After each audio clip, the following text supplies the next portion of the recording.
Dear student, आज हम आप लोगों के सामने बौद्ध धर्म से रिलेटेड एक प्रैक्टिस सेट के रूप में लेकर के आए हुए हैं।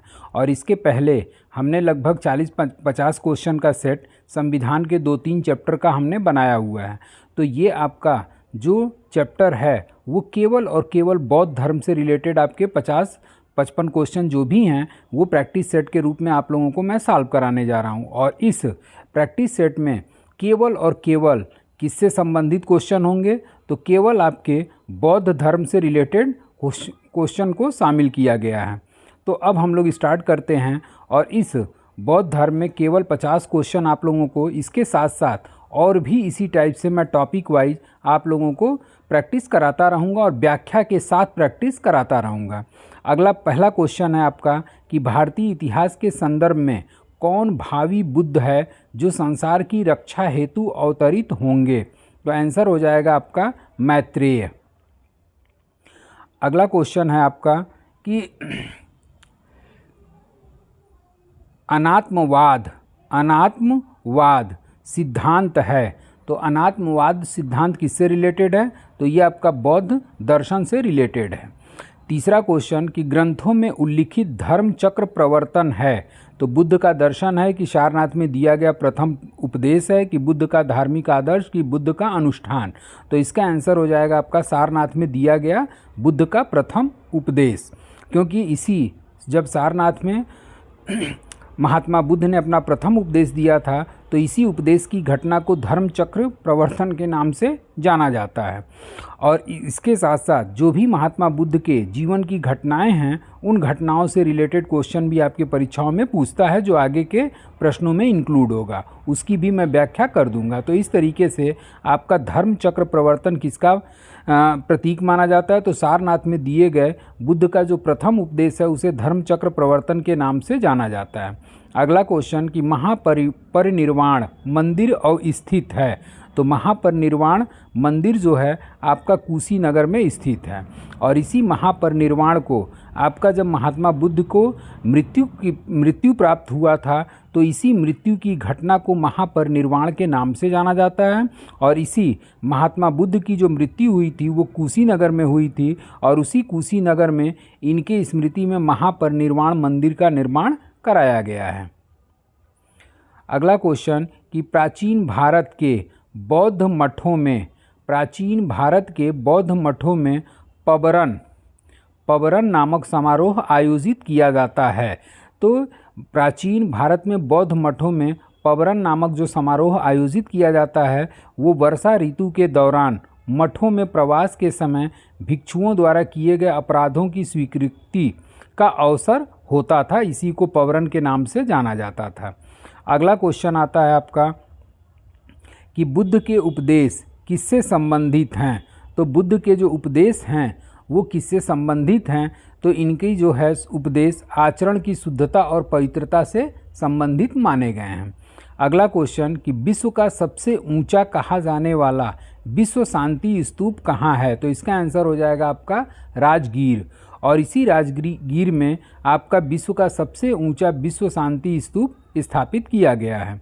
अगला क्वेश्चन कि सुल्तानी युग में बौद्धों को कौन सी शाखा सबसे प्रभावशाली थी। तो सुल्तानी युग में, यानी सुल्तानी का मतलब आपका सुल्तानों का जब शासन हुआ करता था तो उस समय वज्रयान शाखा जो थी वो सबसे ज़्यादा प्रभावशाली हुआ करती थी। अगला क्वेश्चन कि नौ नालंदा महाविहार किसके लिए विख्यात है। तो नौ नालंदा महाविहार जो है वो आपका पाली अनुसंधान संस्थान के रूप में प्रसिद्ध है।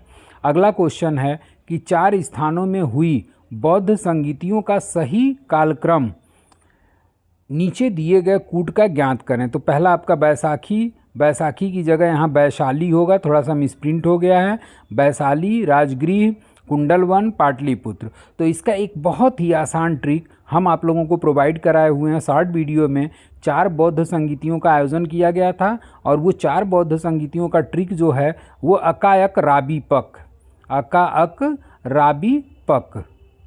और इसी अका राबी पक में आपके एक तरीके से आयोजन स्थल और शासक का नाम निकल आएगा, यानी कि प्रथम बौद्ध संगीति का आयोजन जो है वो रा से कौन सा हो गया, राजगृह, यानी कि 2 नंबर।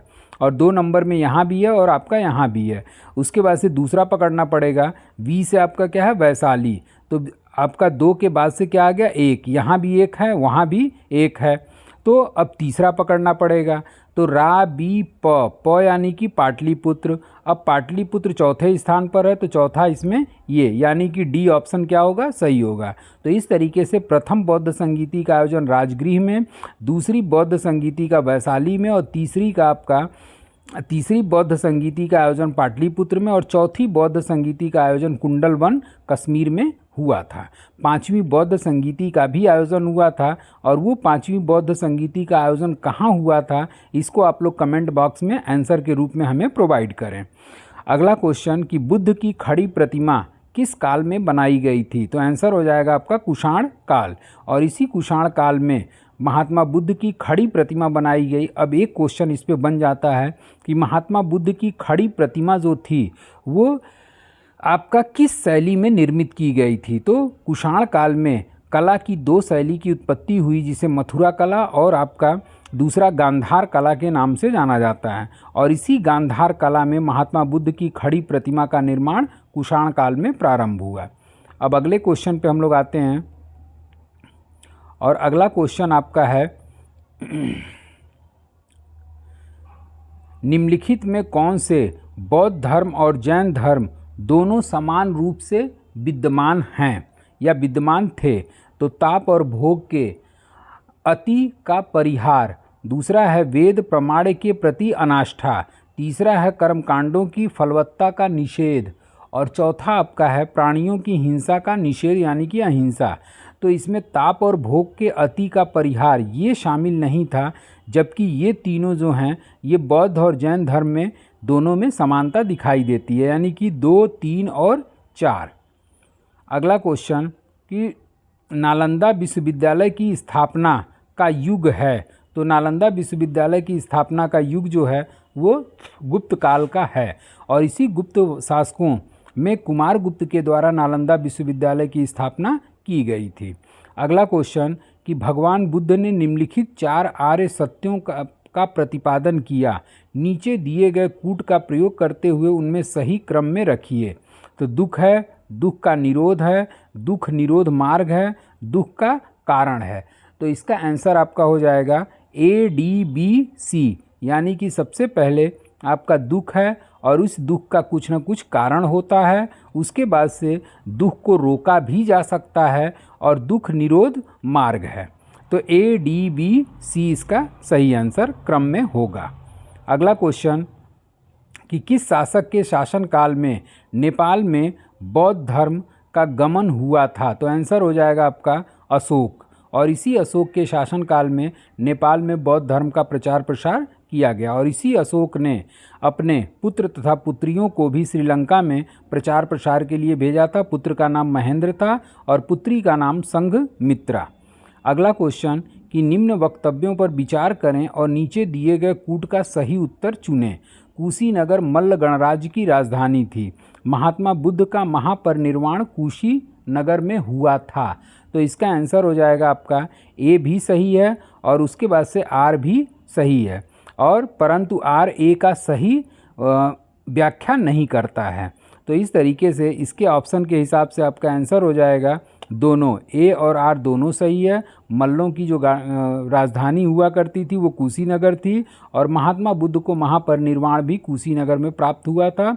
तो इस तरीके से ए आर दोनों सही है, परंतु आर ए की सही व्याख्या नहीं करता है। अगला क्वेश्चन कि वल्लभी विश्वविद्यालय स्थित था, तो वल्लभी विश्वविद्यालय आपका गुजरात में स्थित था। अगला क्वेश्चन कि बोध गया में महाबोधि मंदिर बनाया गया है, जहां महात्मा बुद्ध पैदा हुए थे, महात्मा बुद्ध को ज्ञान की प्राप्ति हुई थी, महात्मा बुद्ध ने अपना प्रथम प्रवचन दिया था, महात्मा बुद्ध की मृत्यु हुई थी। तो महात्मा बुद्ध को इसी बोध गया में ज्ञान की प्राप्ति हुई थी और वहीं पे महाबोधि मंदिर का निर्माण कराया गया है। अगला क्वेश्चन कि शून्यता के सिद्धांत का सर्वप्रथम प्रतिपादन करने वाले बौद्ध दार्शनिक कौन थे, तो शून्यता का सबसे पहले प्रतिपादन करने वाले नागार्जुन थे, और इसी नागार्जुन ने अपनी पुस्तक माध्यमिका सूत्र में सापेक्षता के सिद्धांत का भी वर्णन किया हुआ है। अगला क्वेश्चन कि अशोकाराम विहार निम्नलिखित में किस स्थान पर स्थित था? तो अशोकाराम विहार जो है आपका पाटलिपुत्र में स्थित था। और इसी अशोकाराम विहार के अलावा एक क्वेश्चन और पूछता है कि घोषिताराम विहार कहाँ स्थित है? और ये घोषिताराम विहार जो है आपका कौशाम्बी में स्थित है, जबकि अशोकाराम विहार जो है आपका पाटलिपुत्र में स्थित है। अब अगले क्वेश्चन पे हम लोग आते हैं और अगला क्वेश्चन है 21वां कि निम्नलिखित में किस राजा के अभिलेख से यह सूचना मिलती है कि शाक्य मुनि बुद्ध का जन्म लुम्बिनी में हुआ था? तो आंसर हो जाएगा आपका अशोक। और इसी अशोक के शिलालेख में यह प्रमाण प्राप्त होता है कि महात्मा बुद्ध का जन्म लुम्बिनी में हुआ था। अगला क्वेश्चन आता है आपका कि गौतम बुद्ध के बारे में क्या सत्य है? तो वो कर्म में विश्वास करते थे, उसके बाद से आत्मा का शरीर में परिवर्तन मानते थे, निर्वाण प्राप्ति में विश्वास करते थे, ईश्वर की सत्ता में विश्वास करते थे। तो इसका आंसर हो जाएगा आपका 1, 2 और 3। अगला क्वेश्चन कि महात्मा बुद्ध ने अपनी मृत्यु के उपरांत बौद्ध धर्म तथा जैन धर्म में समान नहीं है। महात्मा बुद्ध ने अपनी मृत्यु के उपरांत बौद्ध धर्म तथा जैन धर्म में समान नहीं है। तो इसका आंसर हो जाएगा आत्मदमन। अगला क्वेश्चन कि महात्मा बुद्ध ने अपनी मृत्यु के उपरांत बौद्ध संघ के नेतृत्व के लिए किसे नामित किया था? आनंद को किया था, उपाली को किया था, महाकश्यप को किया था, उपरोक्त में से कोई नहीं। तो ये तीनों महात्मा बुद्ध के परम शिष्य हुआ करते थे और इन तीनों में से किसी को इन्होंने अपने मृत्यु के उपरांत किसी को बौद्ध संघ के अध्यक्ष के लिए नियुक्त नहीं किया था। अगला क्वेश्चन कि बौद्ध शिक्षा का प्रमुख केंद्र है? तो बौद्ध शिक्षा का जो प्रमुख केंद्र है वो है आपका विक्रमशिला विश्वविद्यालय। अगला क्वेश्चन कि नागार्जुन किस बौद्ध संप्रदाय के थे? तो नागार्जुन जो थे वो माध्यमिक बौद्ध संप्रदाय से संबंधित थे। अगला क्वेश्चन कि हीनयान अवस्था का विशालतम एवं सर्वाधिक विकसित शैलकृत चैत्य गृह स्थित है? तो इसका आंसर हो जाएगा आपका कार्ले में। अगला क्वेश्चन कि वह स्तूप स्थल जिसका संबंध भगवान बुद्ध के जीवन की किसी घटना से नहीं रहा? तो आंसर हो जाएगा आपका सांची, जबकि आपका सारनाथ इनके जीवन की घटना से संबंधित है। बोध गया में इन्हें ज्ञान की प्राप्ति हुई थी, कुशीनारा या कुशीनगर में इनको मृत्यु की प्राप्ति हुई थी और सारनाथ में इन्होंने अपना प्रथम उपदेश दिया था, जबकि सांची मध्य प्रदेश का संबंध महात्मा बुद्ध के जीवन के किसी भी घटना से संबंधित नहीं है। अगला क्वेश्चन कि बुद्ध की 80 फीट बड़ी प्रतिमा जो बोध गया में निर्मित की गई थी, किसके द्वारा की गई थी? तो ये जापानियों के द्वारा निर्मित की गई थी। अगला क्वेश्चन कि सर्वप्रथम स्तूप शब्द कहाँ मिलता है? तो सर्वप्रथम स्तूप शब्द जो है वो ऋग्वेद में प्राप्त होता है और ये जो स्तूप का निर्माण हुआ है ये महात्मा बुद्ध के मृत्यु का प्रतीक माना जाता है। अगला क्वेश्चन कि निम्नलिखित में कौन सा बौद्ध पवित्र स्थल निरंजना नदी पर स्थित है? तो आंसर हो जाएगा आपका बोध गया और इसी बोध गया के निरंजना नदी के तट पर पीपल के वृक्ष के नीचे महात्मा बुद्ध को 6वें वर्ष के 49वें दिन ज्ञान की प्राप्ति हुई थी। अगला क्वेश्चन कि बौद्ध ग्रंथ पिटकों की रचना निम्न में किस भाषा में की गई? तो आंसर हो जाएगा आपका पाली भाषा में किया गया। अगला क्वेश्चन कि सर एडविन अर्नाल्ड की पुस्तक द लाइट ऑफ एशिया आधारित है? तो सर एडविन अर्नाल्ड की पुस्तक लाइट ऑफ एशिया ललित विस्तार पर आधारित है। क्वेश्चन इस तरीके से भी आपके परीक्षाओं में पूछा है कि द लाइट ऑफ एशिया का अंग्रेज़ी अनुवाद किसने किया? तो अंग्रेज़ी अनुवाद करने वाले एडविन अर्नाल्ड हैं और ये किस पर आधारित है? तो ललित विस्तार जो बौद्ध धर्म की एक पुस्तक मानी जाती है। अगला क्वेश्चन कि निम्नलिखित में कौन बुद्ध के जीवन काल में संघ का प्रमुख होना चाहता था? तो आंसर आपका हो जाएगा देवदत्त। अगला क्वेश्चन कि बौद्ध तथा जैन दोनों धर्म विश्वास करते थे, मतलब किस में विश्वास करते थे? तो कर्म और पुनर्जन्म के सिद्धांत सही हैं। तो यही आपका क्या हो गया, दोनों इसी में विश्वास करते थे, बल्कि ये मृत्यु के पश्चात मोक्ष संभव है इसमें विश्वास नहीं करते थे। स्त्री पुरुष दोनों ही मोक्ष प्राप्त कर सकते हैं इसमें विश्वास नहीं। जीवन का मध्यम मार्ग सर्वश्रेष्ठ है इसमें भी ये लोग विश्वास नहीं करते थे। तो इसका आंसर क्या होगा? कर्म तथा पुनर्जन्म के सिद्धांत में ही ये लोग विश्वास करते थे। अगला क्वेश्चन आता है आपका 36वां, और वो 36वां क्वेश्चन है कि सारनाथ में अपना प्रथम प्रवचन किसने दिया? तो सारनाथ में आपका महात्मा बुद्ध ने अपना प्रथम उपदेश दिया था, और इसी उपदेश की घटना को धर्मचक्र प्रवर्तन के नाम से जाना जाता है। अगला क्वेश्चन कि बौद्ध संघ में भिक्षुड़ी के रूप में स्त्रियों के प्रवेश की अनुमति बुद्ध द्वारा कहाँ दी गई थी? तो आंसर हो जाएगा आपका वैशाली में इन्होंने भिक्षुड़ियों को, मतलब स्त्रियों को बौद्ध संघ में शामिल होने की अनुमति इन्होंने दिया था। अगला क्वेश्चन कि महात्मा बुद्ध ने अपना पहला धर्मचक्र प्रवर्तन किस स्थान पर दिया था? तो आंसर हो जाएगा आपका सारनाथ। अगला क्वेश्चन कि बुद्ध के गृह त्याग का प्रतीक है? तो बुद्ध के गृह त्याग का प्रतीक घोड़ा माना जाता है, और इसका भी हमने ट्रिक आप लोगों को प्रोवाइड कराया हुआ है कि बुद्ध के जीवन की घटनाएं व प्रतीक, और इसका ट्रिक है कमल साढ़ का जन्म हुआ, घर से लेकर घोड़ा भागा, पीपल ज्ञान का बोध कराए, मृत्यु तो स्तूप कहलाए। तो घर से लेकर घोड़ा भागा यानी कि घर से भागना यानी गृह त्याग, और उसका प्रतीक क्या है? घोड़ा।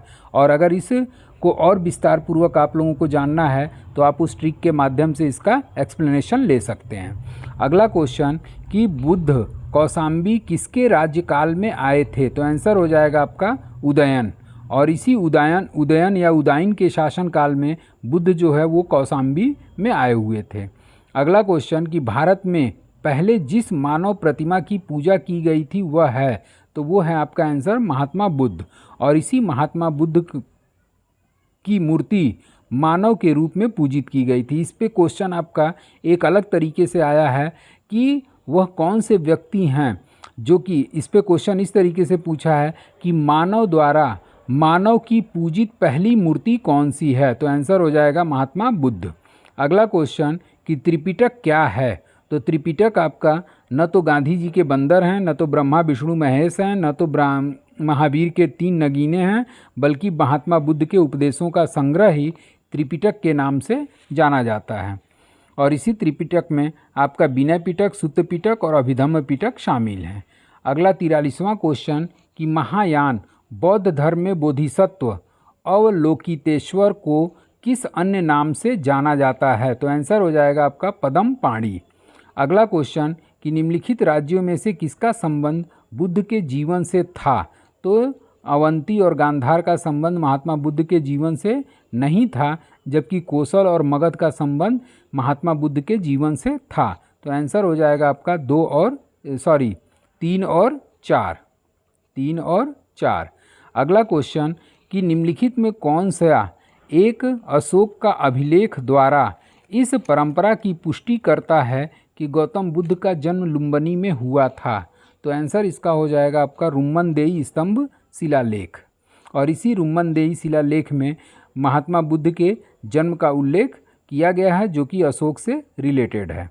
अगला क्वेश्चन कि महात्मा बुद्ध द्वारा भिक्षुड़ी संघ की स्थापना कहाँ की गई थी? तो आंसर हो जाएगा आपका वैशाली में।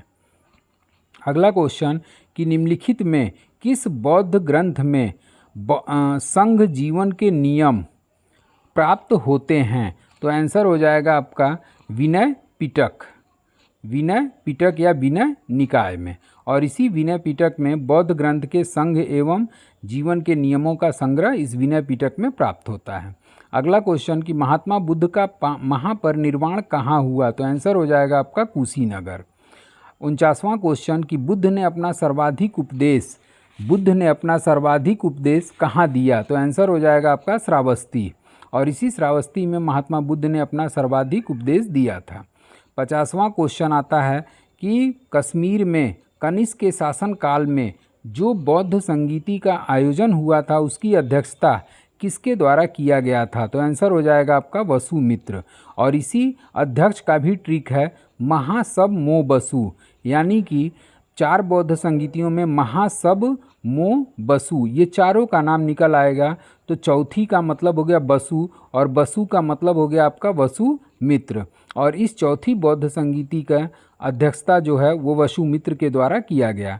तो डियर स्टूडेंट, इस तरीके से हमने बौद्ध धर्म से रिलेटेड 50 क्वेश्चन आप लोगों को सॉल्व करा दिया, और इसका अगर PDF आप लोग को चाहिए तो PDF आप लोगों को टेलीग्राम चैनल पे हम आप लोगों को प्रोवाइड करा देते हैं। पहले आप लोग प्रैक्टिस कर लिया करिए, उसके बाद से जहाँ भी प्रॉब्लम आए तब जा कर के यूट्यूब चैनल का वीडियो देख करके आप उसको क्लियर कर लीजिए। तो आज के लिए बस इतना ही।